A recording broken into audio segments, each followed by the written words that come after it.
आदिवासी दी उजवाय विश्व आदिवासी दी उजवाय 9 ऑगस्ट आदिवासी दी उजवाय विश्व आदिवासी दी उजवाय 9 ऑगस्ट आदिवासी दी उजवाय विश्व आदिवासी दी उजवाय 9 ऑगस्ट आदिवासी दी उजवाय विश्व आदिवासी दी उजवाय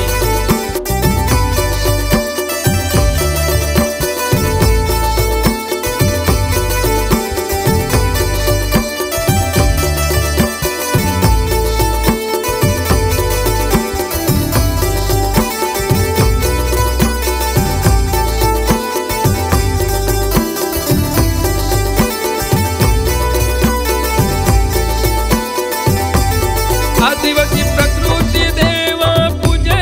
आदिवासी कंसेरी माता पूजे के आदिवासी प्रकृति देवा पूजे आदिवासी कंसेरी माता पूजे 9 ऑगस्ट आदिवासी दी उजवाय विश्व आदिवासी दी उजवाय 9 ऑगस्ट आदिवासी दी उजवाय विश्व आदिवासी दी उजवाय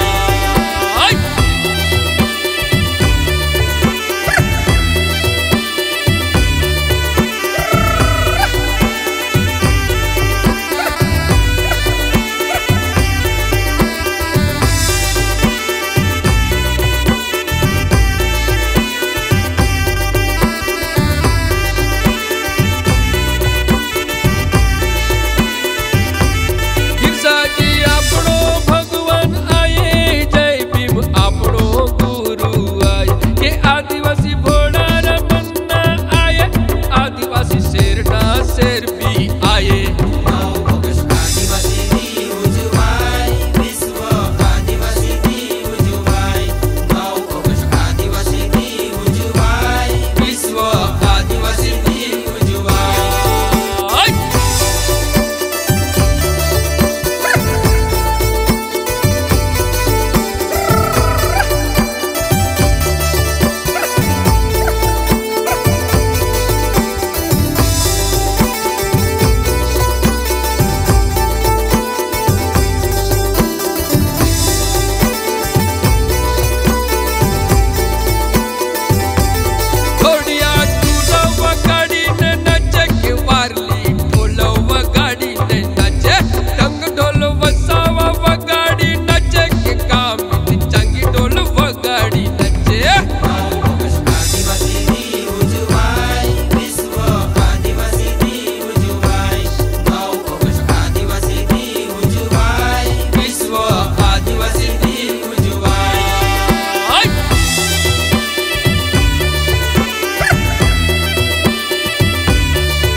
आदिवासी जंगल में वसवाट कर